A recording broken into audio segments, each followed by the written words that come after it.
Shaders have absolutely ruined Minecraft for me. So much so that I downright refuse to play without them. There's so many to choose from these days that you can turn your game into literally anything. Even a horror game vibe, if that's your thing. I want to go over some quality of life mods and shader settings that I believe will turn any Minecraft world into a cinematic wonderland. So let's go ahead and jump into the video. So if all you're bothered about is the shaders, all you'll need at a minimum is the fabric loader and the shaders mod plugin, which will allow you to install any shader that you want. However, I'm going to show you a method in installing shaders and plugins and mods that just makes life way easier and completely stress-free. So if you head into any browser and just Google Modrinth or go to the modrinth.com website and download Get Modrinth app, I'll skip over the installation part as I imagine most of you guys will know how to install things. All you need to do is go ahead and log into your Microsoft/Minecraft account. Once you're logged in and it's all fine and dandy, there's two routes you can go down here. Number one, you can click create new instance. This will allow you to create a new instance for mods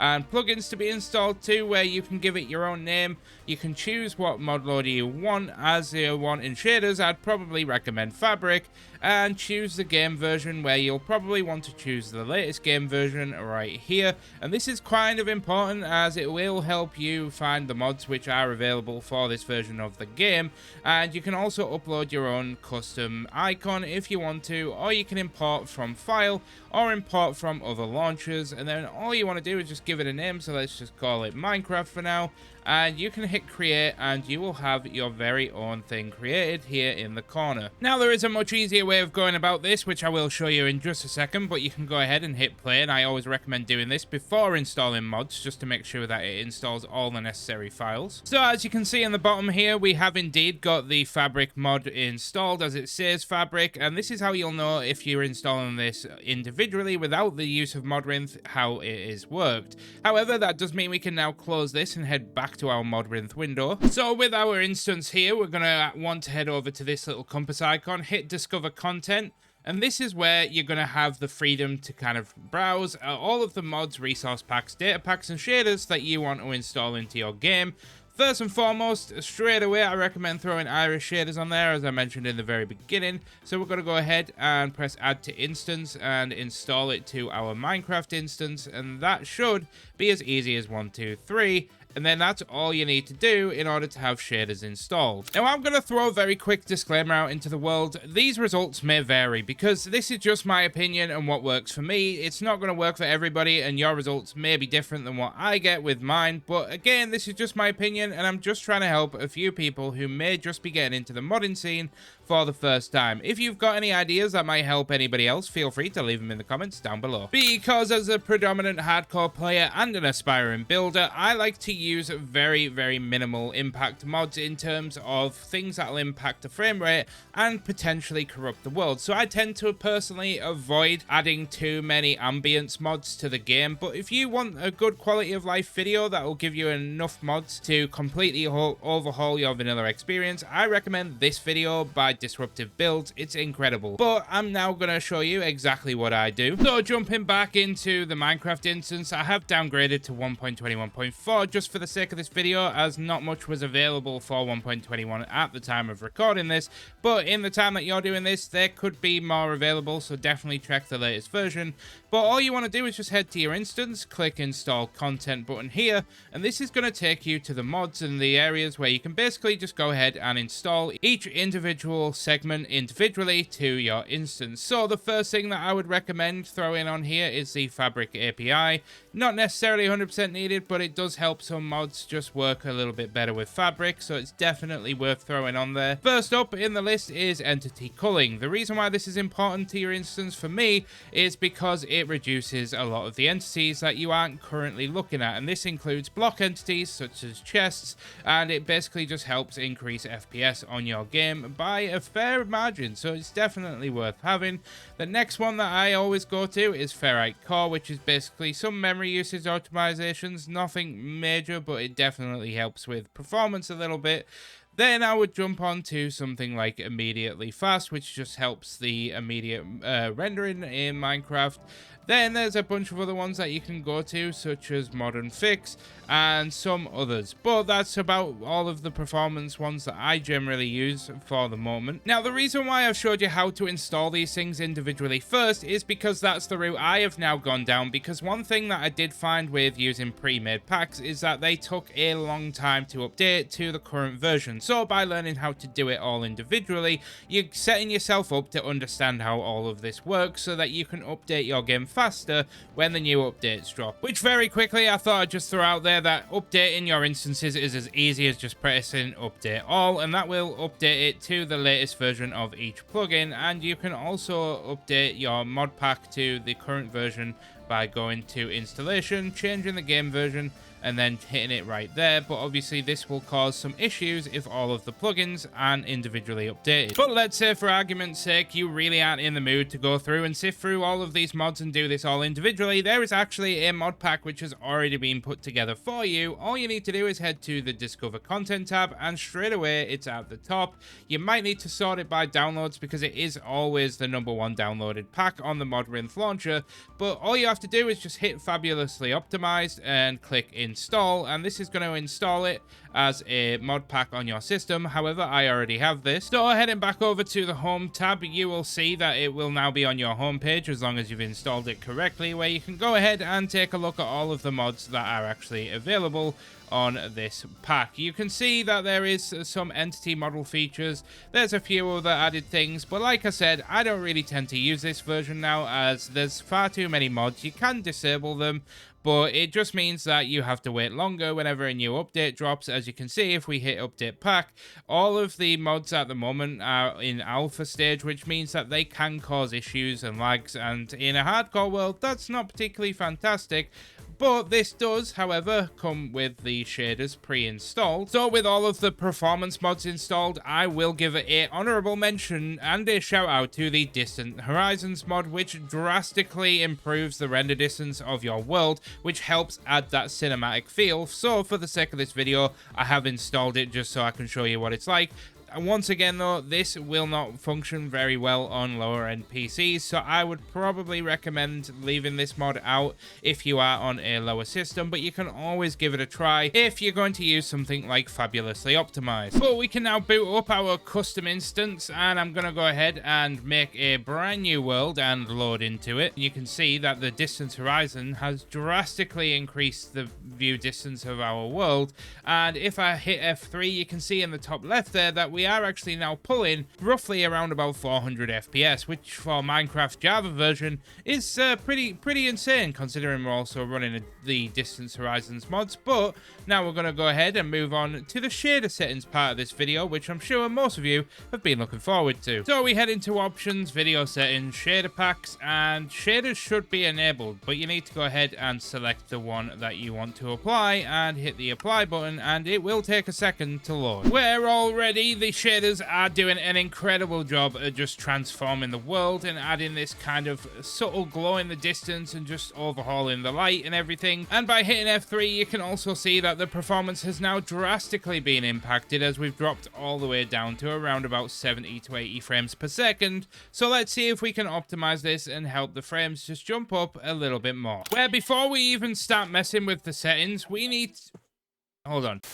Now we've got away from the annoying animals, there is a choice you need to make before you change any settings in these shader packs, and that is whether or not you want to go unbound or reimagined.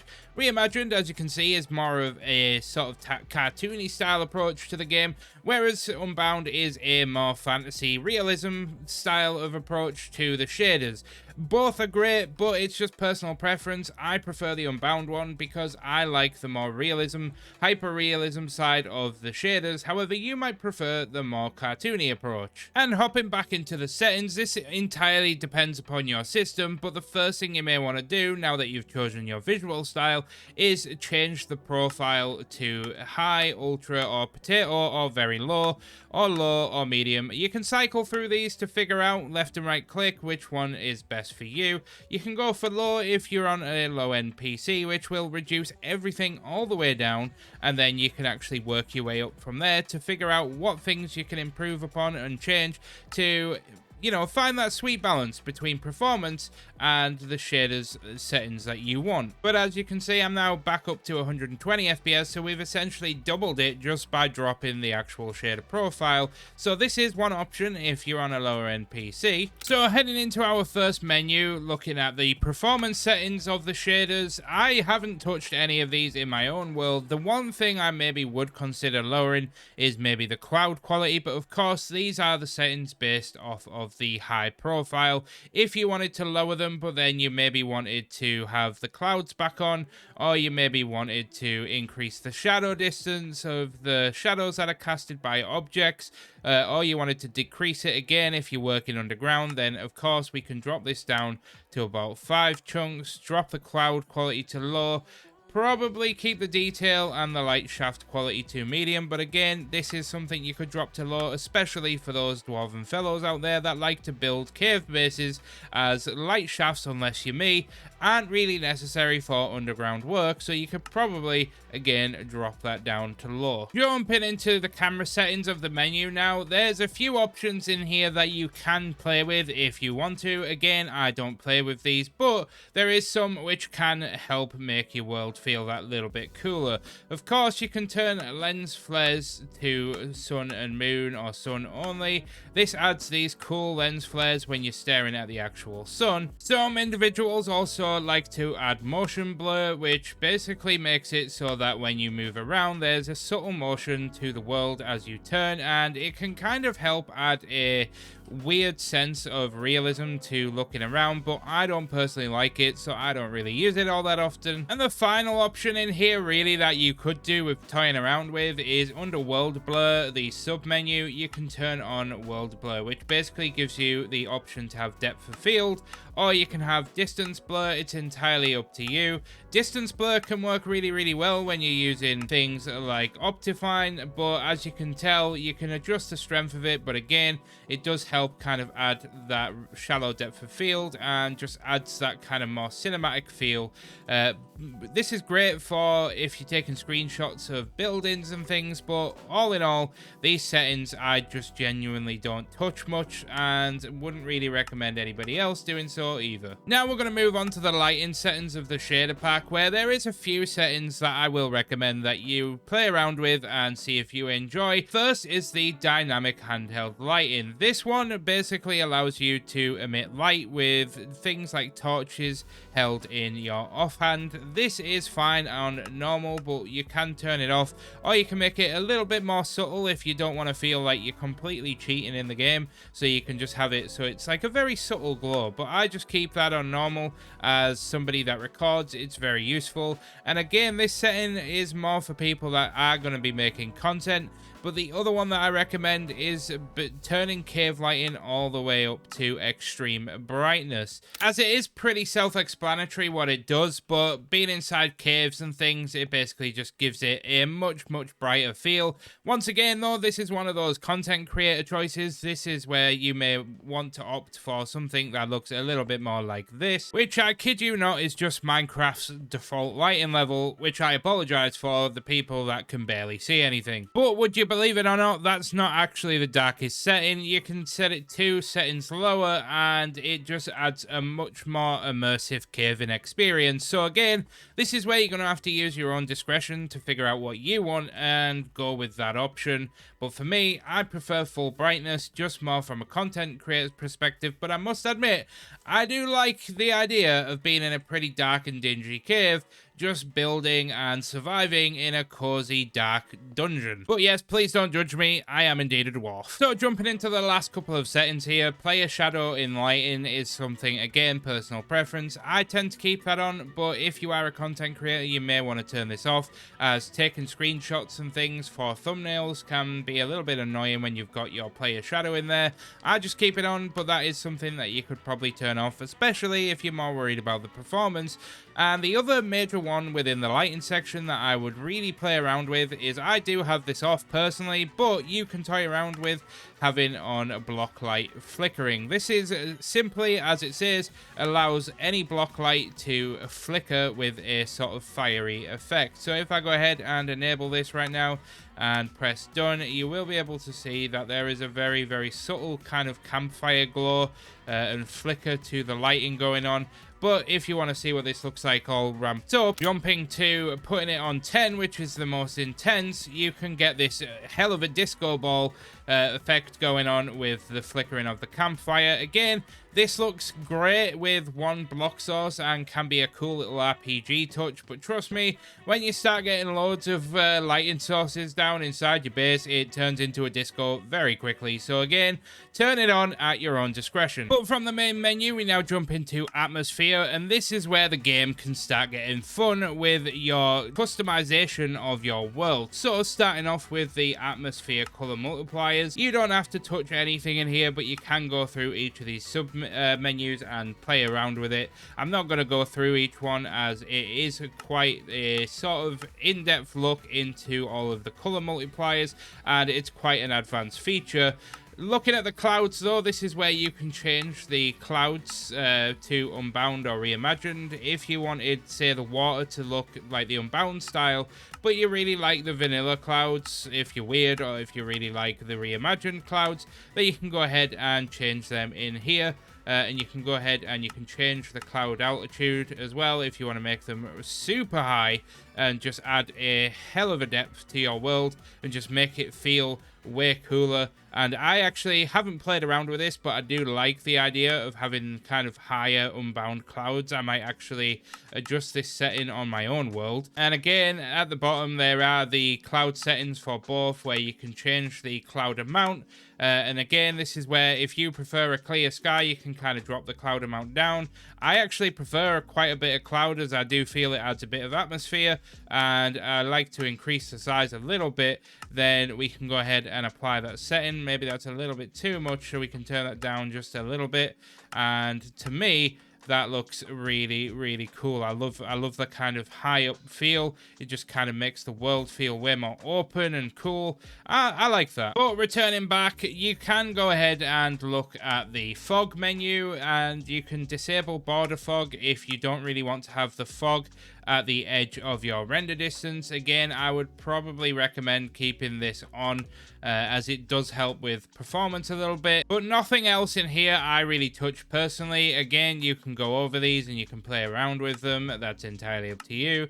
Sun and Moon, again, default style, Reimagined, Unbound, or you can go for a sort of smaller version of the Unbound, and then also the angle. This is actually something that is quite important for any content creator out there, as the angle of the sun and moon can help with your shadows and things, and can actually impact the screenshots that you take for your actual build. So make sure that you just keep it in mind where you're actually placing the sun and the moon. Obviously right now I've got it quite low, but you can go ahead and you can change these and obviously change them to be much higher in the sky or much lower in the sky, depending on what angle you'd like to go for. In which now's probably a good point in the video to say that I would always recommend creating a backup of your default shaders before you actually go messing around with them. And for any content creators out there, I actually do prefer to have 2 copies of your shaders, one where it's built for playing and the other one is built for thumbnails. And with the thumbnail one, you can actually set the moon and the sun to be directly overhead like I have right now, which just helps reduce all the shadows and things on your builds, and then you can swap it back when you're actually playing the game. But jumping back into the atmosphere settings, there's a few more that we need to just brush over very quickly. One being in the Nether dimension sub menu.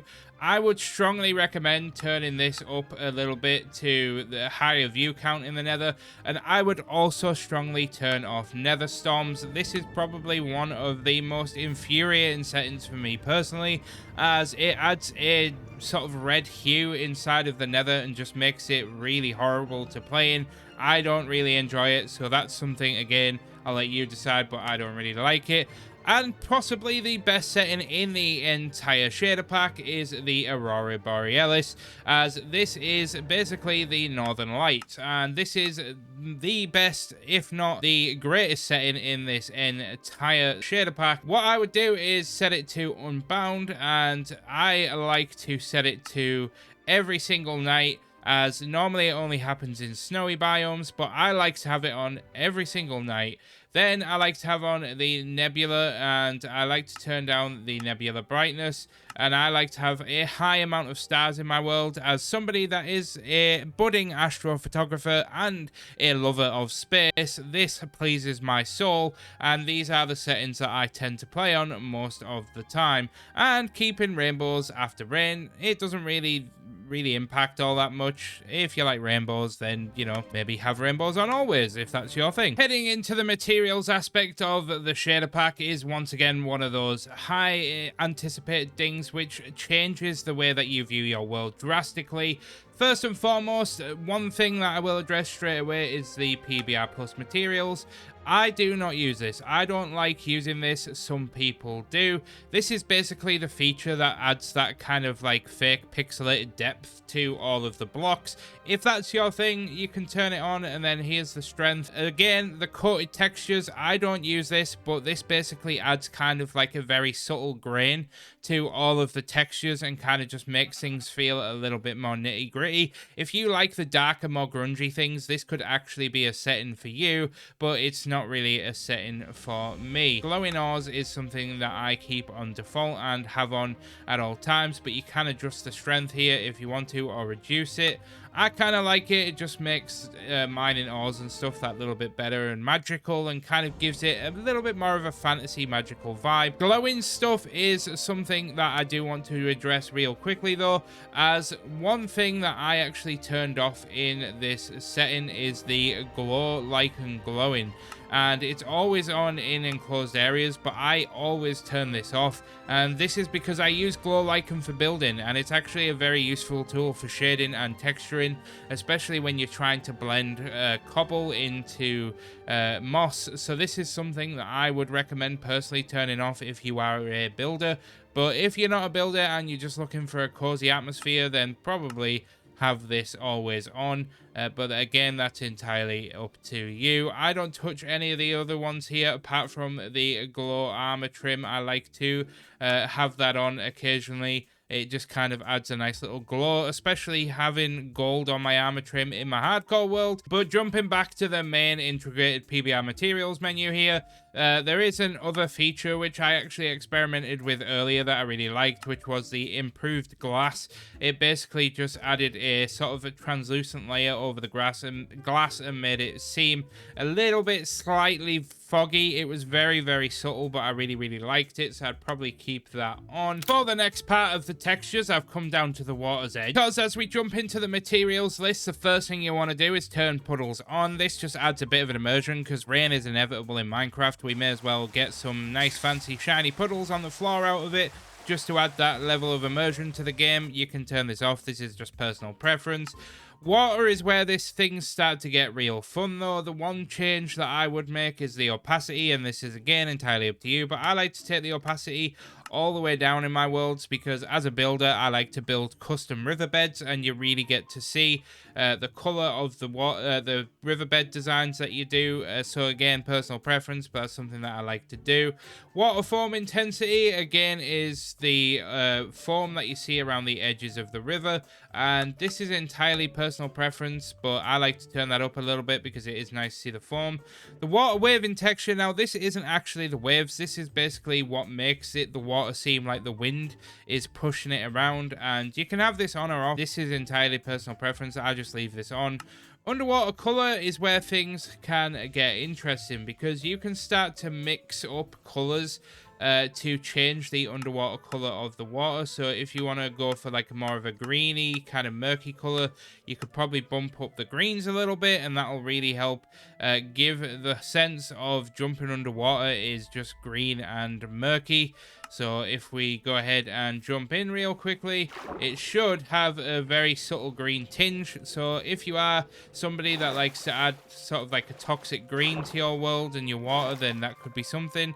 If you want to go ahead and make it a little bit more blue, then you could do the entire opposite and actually go into underwater color and turn down the greens and turn down the reds ever so slightly and just bump up the blue, and this should give a little bit more of a blue cyan color when you're underwater. Maybe you'd probably want to mix in a little bit more green into there actually if you wanted to achieve that, but yeah, as you can see, you get that kind of real deep rich blue color when you're underwater. So again, it just depends what you're after there. And the last sub menu in the shaders is other. I tend to not touch anything in this menu at all. Some people might like the idea of world outlines.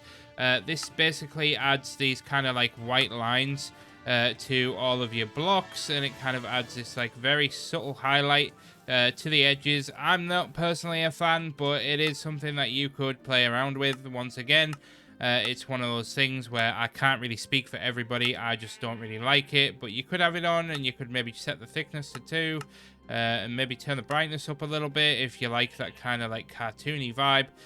But again, I don't really like it. And there is also a dark outline as well if you want to go down the kind of Borderlands looking route. Again, this can kind of add like a weird cartoony Borderlands effect to your game. Not really sure why I'd want to play like this, but some people, once again, might like to do that. But if we head into our hardcore world, we are now running at a very, very smooth 80 FPS, which, you know, for distance horizons and shaders isn't actually too bad. It's not the greatest, but it is what it is. But jumping over to our client now, with removing distant horizons and pressing F3, we are now running at a whopping 120 FPS. So even without distant horizons, we're only really gaining roughly around about an extra 30 or 40 FPS, which I suppose is quite a big deal. But it's not exactly the be-all and end-all, so it is something that could be used if you really, really wanted to.